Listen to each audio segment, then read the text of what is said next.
Part 1. You will hear a conversation between a woman and the librarian. Now you have some time to look at questions 1 to 6.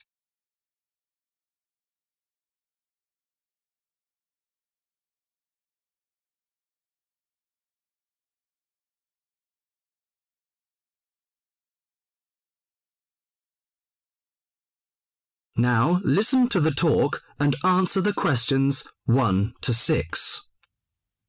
Good morning. Good morning. Can I help you?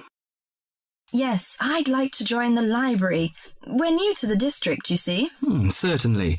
Well, all we need is some sort of identification with your name and address on it. Oh dear. We just moved, you see, and everything has my old address. A driving license, perhaps? No, I don't drive. Your husband's would do. Yes, but his license will still have the old address on it. Perhaps you have a letter addressed to you at your new house. No, I'm afraid not. We've only been there a few days, you see, and no one's written to us yet. What about your bank book? That's just the same. Oh dear, and I did want to get some books out this weekend. We're going on holiday to relax after the move, you see, and I wanted to take something with me to read. Well, I'm sorry, but we can't possibly issue tickets without some form of identification. What about your passport? What? Oh, yes, how silly of me. I've just got a new one, and it does have our new address. I've just been to book our air ticket, so I have it on me. Well, that's all right.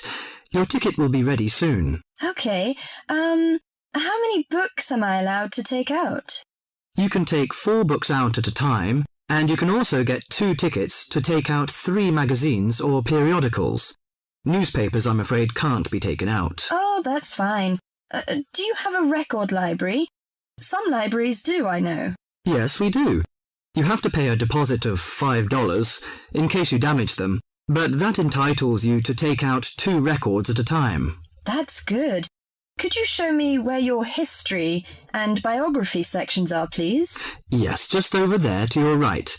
If there's any particular book you want, you can look it up in the catalogue, which you'll find just around the corner. You can also find a touchscreen information service on level 2. Thank you. Oh, and how long am I allowed to keep the books for? Well, the normal loan period is 3 weeks, with 2 weeks extension. Oh dear. We're going away for 4 weeks. Can I renew them now? I'm afraid not. You must do that at the end of 3 weeks. I see. Thank you very much.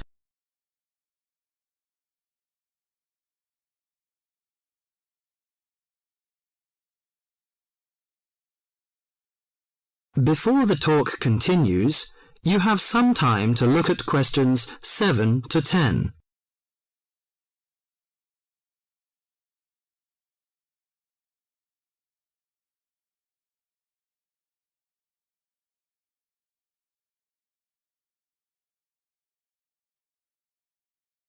Now listen to the talk and answer the questions 7 to 10. Well, let's go into some details. Your name, please, madam? My name is Barbara. The surname is Cooper. It's spelt as Cooper. Fine. And what's your contact number? If we have new books coming, we can contact you in time. Good. You can call me on 723-6518, but it's better after 5 p.m. You know I have to work during the daytime. Do you need the office number? I don't think so. It's enough. Could you tell me the address? I lived in King Road, but of course you need my new address. It's 25 St. Mary Road, Hanwell. That's Hanwell. Is that right? Yes. Do you need the passport number? I just brought it with me. Here you are. Yes, thank you. The number of your passport is G5798-0942. OK, and your ticket is ready. The number is M930123. Thank you. Could I take a look around and check out some books? Of course, as you like.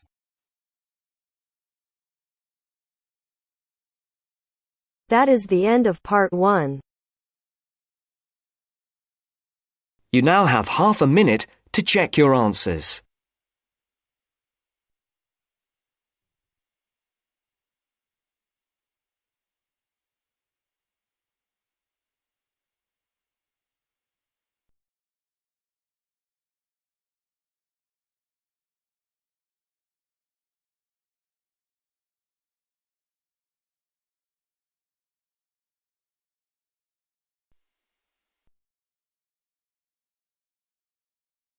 Now turns to part 2. Part 2. You will hear a job interview. First, you have some time to look at questions 11 to 15.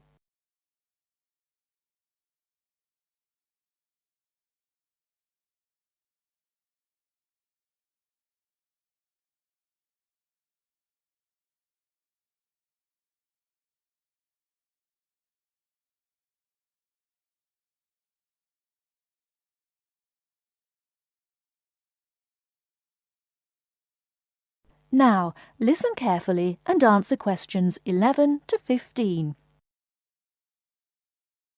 Please sit down, Mr. Wilson. My name's Jane Smith, and I'm the personnel manager. Hello, how do you do? Now, this is just a short preliminary interview. I'd like to talk about your present job and what you've done up till now. Yes, of course. Well, could you tell me how long you've had your present position in evening news? It is evening news, isn't it? Yes, that's right. I'm not sure. Let's see. I left university in 2002. Is that right? Yes, 2002. Then I was unemployed for about 2 months. And then I travelled round Britain for a few weeks. So it must be more than 3 years now, in fact. Yes. And have you any particular reason for wanting to change your job? I mean, why do you want to move? Well, I actually like my present job and still find it interesting. The salary's okay, so it's nothing to do with money, though you can always do with more. I suppose the thing is that I'm really very ambitious and keen to get promoted, so that's the real reason. You say you like your job. Can you tell me what aspect you like most? Oh dear, that's difficult. There are so many things. My colleagues are quite nice to go along with, so there's a good cooperative atmosphere, and compared to other presses, the working conditions are great. I mean, the office itself is good. Yes. And then there's the fact that as a journalist, I regularly write articles about what is happening at home or in the world. So I have to make decisions. I must be responsible for what I have written. You know, that's what I really like most about the job. They give me lots of room for initiative. Yes. Well, we're looking for someone who isn't a clock watcher and who isn't too concerned about working fairly long hours. Oh, I don't mind that. I'm used to it. I often work irregular hours. I was very often made to work at night.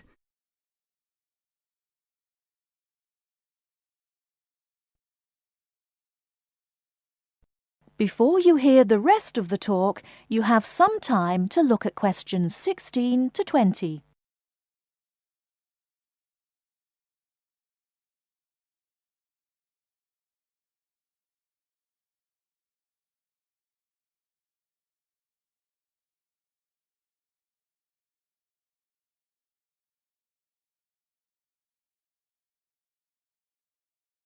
Now listen and answer questions 16 to 20.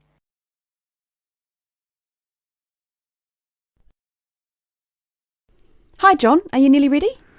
Oh, no. I don't think I'm going to make it tonight. Why? I've got this assignment to finish for tomorrow. Well, maybe I can help. What do you have to do? I have to do a short presentation on some household object, and I just can't think of anything. I have to talk about what it is and the parts in it. Well, why not make it simple? Why not describe a bottle or a can? Well, that's far too simple. OK, how about an aerosol can? Maybe. What labels can you put on it? First, you'd have to draw an aerosol can. First thing you could label would be the hairspray or whatever was in the can. You'd just label that product, I suppose. Then you'd have to label the area above the product as the propellant. Is that the gas that presses down on the contents of the can, forcing it out through the dip tube? Yes, you've got it. OK. So far, so good. Now, at the top of the aerosol, there are quite a few things to label, so I'd have to write quite small. Unless you drew a couple of lines and showed an enlarged picture of that area. Yes, that would work. Then I could start labelling from the top to the bottom. The first thing on the enlargement would be the nozzle. The what? The nozzle. You know, Nozzle. Then the seal. Right. Then all I'd need is the spring. No, you'd need to label the inlet first, then the final part would be the spring. Anyway, that's it. You've finished. We can go out now. Well, I have to type all that into the computer first, and draw the can. Oh!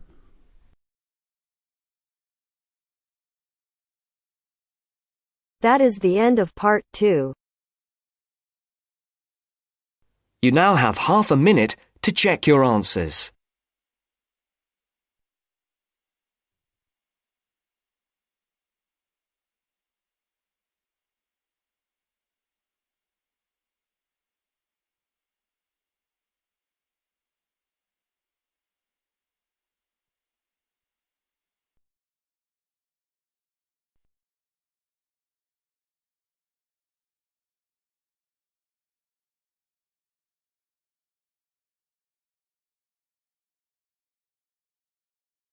Now turns to part 3. Part 3. First, you have some time to look at questions 21 to 26.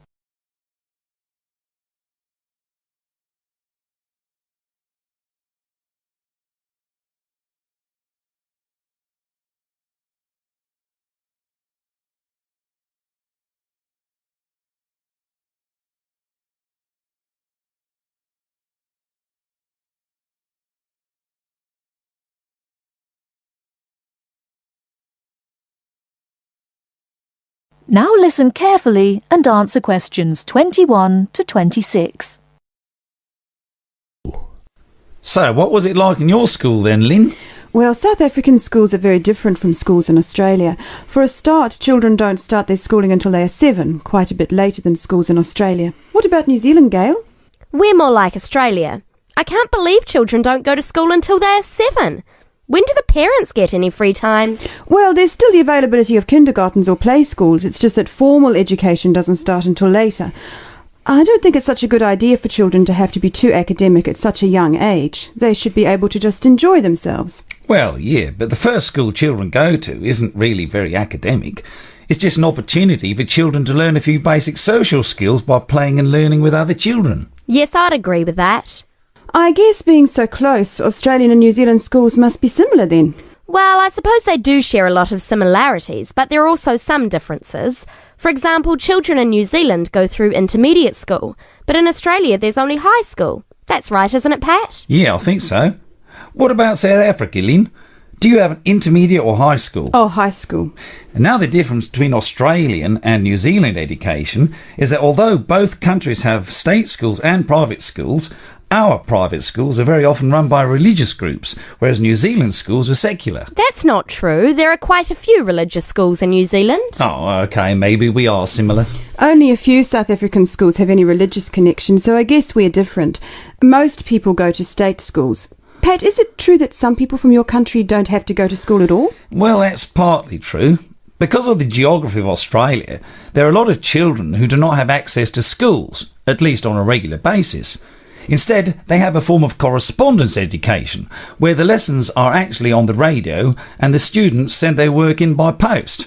That way they get a lot of what they would if they were in the classroom, apart from the interaction. In New Zealand, not all students have to go to school either. Some parents have opted for homeschooling. Oh, is that like correspondence teaching? We don't really have that. Well, we do have correspondence schools, but homeschooling is different. With homeschooling, the parents teach the children and set them homework. They have to present a syllabus to their local education authority before they can do that, but it is becoming a more popular choice for some parents. I suppose it also suits parents' own commitments. I mean, they don't have to worry about collecting their children from school, and they can always teach over the weekend or in the evening if they want to. Is the school day normally quite long then? Not in New Zealand, but I think it can be in Australia. Yeah, that's right. I think Australia is unusual in that there are extracurricular activities which you have to go to.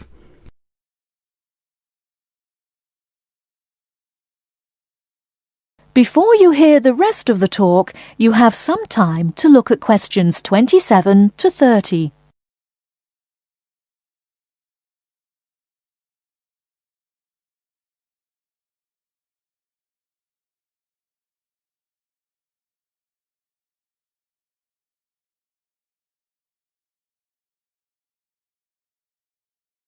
Now listen and answer questions 27 to 30.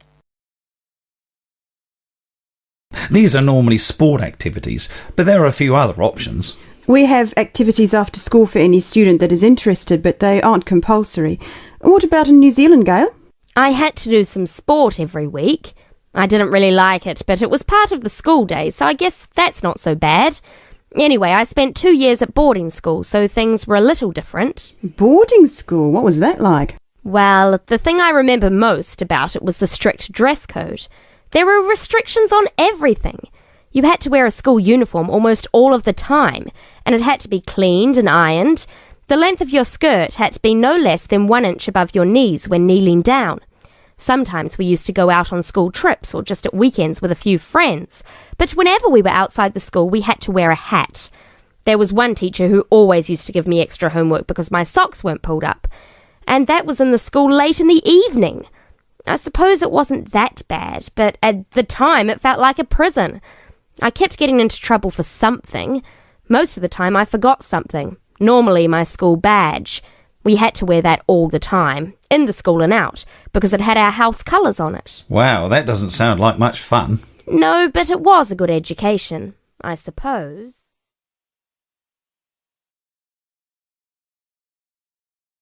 That is the end of part 3. You now have half a minute to check your answers.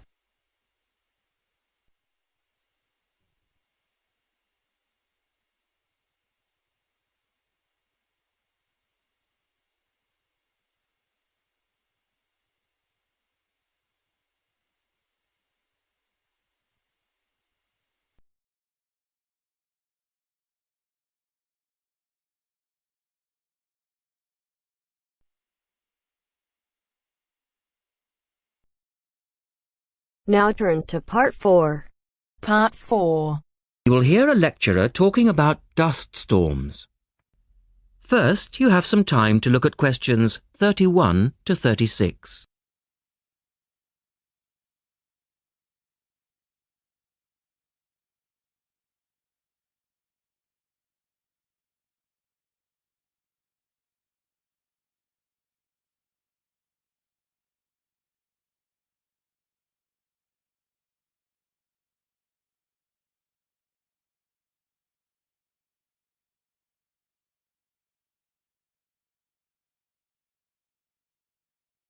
Now listen carefully and answer questions 31 to 36.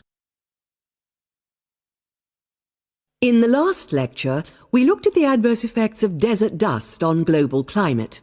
Today, we're going to examine more closely what causes dust storms and what other effects they can have. As you know, dust storms have always been a feature of desert climates, but what we want to focus on today is the extent to which human activity is causing them. And it's this trend that I want to look at, because it has wide-ranging implications. So, what are these human activities? Well, there are 2 main types that affect the wind erosion process, and thus the frequency of dust storms. There are activities that break up naturally wind-resistant surfaces, such as off-road vehicle use and construction. And there are those that remove protective vegetation cover from soils, for example, mainly farming and drainage. In many cases, the 2 effects occur simultaneously, which adds to the problem. Let's look at some real examples and see what I'm talking about. Perhaps the best-known example of agricultural impact on desert dust is the creation of the USA's Dust Bowl in the 1930s. The dramatic rise in the number of dust storms during the latter part of that decade was the result of farmers mismanaging their land. In fact, choking dust storms became so commonplace that the decade became known as the Dirty 30s. Researchers observed a similar but more prolonged increase in dustiness in West Africa between the 1960s and the 1980s, when the frequency of the storms rose to 80 a year, and the dust was so thick that visibility was reduced to 1,000 metres. This was a hazard to pilots and road users. In places like Arizona, the most dangerous dust clouds are those generated by dry thunderstorms. Here, this type of storm is so common that the problem inspired officials to develop an alert system to warn people of oncoming thunderstorms. When this dust is deposited, it causes all sorts of problems for machine operators. It can penetrate the smallest nooks and crannies and play havoc with the way things operate, because most of the dust is made up of quartz, which is very hard. Another example. The concentration of dust originating from the Sahara has risen steadily since the mid-1960s. This increase in wind erosion has coincided with a prolonged drought, which has gripped the Sahara's southern fringe. Drought is commonly associated with an increase in dust-raising activity, but it's actually caused by low rainfall, which results in vegetation dying off. In the second part, the speaker talks about the drying up of the Aral Sea. Look at questions 37 to 40 and complete the flowchart.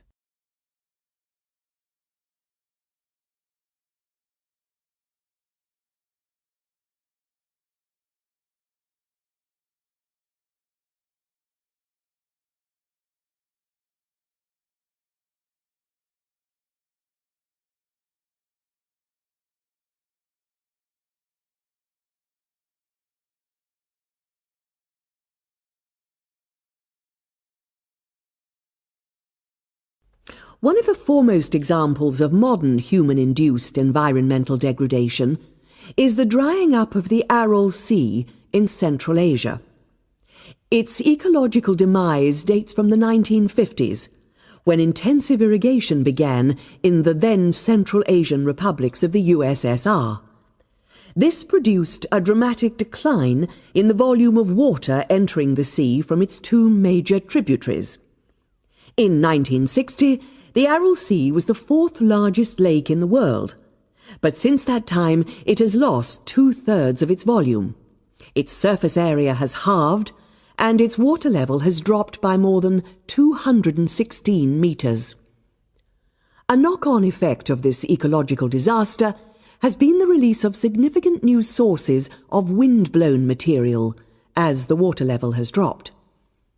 And the problems don't stop there. The salinity of the lake has increased so that it is now virtually the same as seawater. This means that the material that is blown from the dry bed of the Aral Sea is highly saline. Scientists believe it is adversely affecting crops around the sea because salts are toxic to plants. This shows that dust storms have numerous consequences beyond their effects on climate, both for the workings of environmental systems and for people living in drylands. That is the end of part 4. You now have half a minute to check your answers.